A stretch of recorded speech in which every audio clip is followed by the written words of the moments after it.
Today, our topic will talk about country surveillance currency in Thailand. First, in 1989, the higher investment yield attracted most foreign investors from developed countries. It pushed Asian countries with a higher economic condition. However, Asian financial crisis caused the fears of a worldwide economic meltdown due to financial contagion.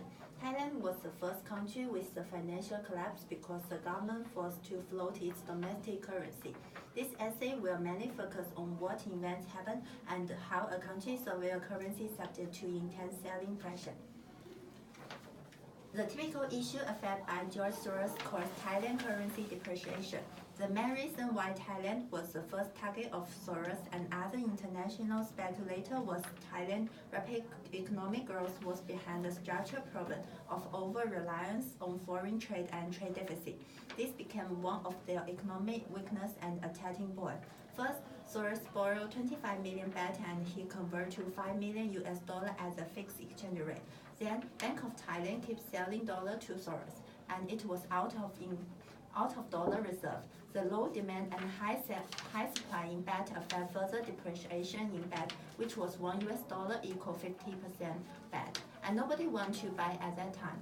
Later, Soros sold $0.5 million for 25 million baht and repaid baht loan. He kept the gain for $0.5 million for himself.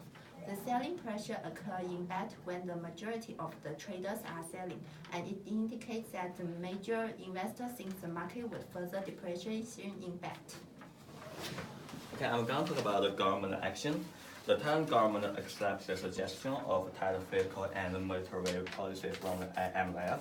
The government tried to prevent capital outflow by raising the interest rate. Apparently, it is necessary to prevent the capital outflow at a time when the foreign reserves were insufficient. However, the strategy did not work in Thailand because high interest rate also indicated the domestic business had to pay more expensive interest for their loan. As a result, many businesses went bankrupt due to their inability to pay back loans. Moreover, the high interest rate was damage for the economy because people prefer to save money in the bank rather than spending. Secondly, the government reduced the spending, which led to the further recession. Lastly, the government switched to floating exchange rate from packet exchange rate. The baht depreciated rapidly when the market realized that foreign reserve had almost been depleted. Their debt in baht terms had increased by about 1 trillion baht. As a result, many businesses with large amount of foreign debt were insolvent. Moreover, the non-performing loan in the system also increased dramatically, like the table shows. Banks and finance companies hardly approved new loans to companies in the real sector because they were afraid of increasing the NPL. The liquidity crunch on the real sector led to a vicious cycle of recession.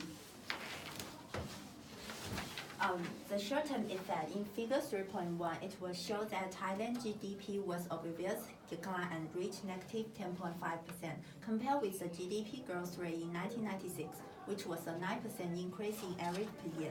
Asia financial crisis, Thailand booming economy came to massive layoffs in finance, and higher unemployment rate lead to economic recession. In figure 3.2 shows that baht depreciation to half compared with packet exchange rate. Also, it had not fluctuated and continued to depreciate around 5 years.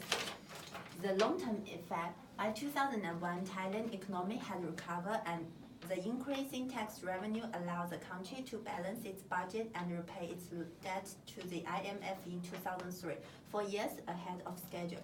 The Thai baht continued to appreciate to 29 baht to the US dollar in October 2010. The recommendation part, the more effective method to prevent the capital outflow is that the government should implement the capital control, which regulates the flow from capital market into and out of the country's capital account, such as prevent or limit buying and selling of national currency at the market rate. The central banks could cut the requirement ratio for bank institutions. In 1997 to 1998, the NPL in Thailand was high. As a result, the bank were afraid of lending money to companies. No requirement ratio for bank institutions will reduce the pressure on the banks to set aside capital against the NPL. That's our reference.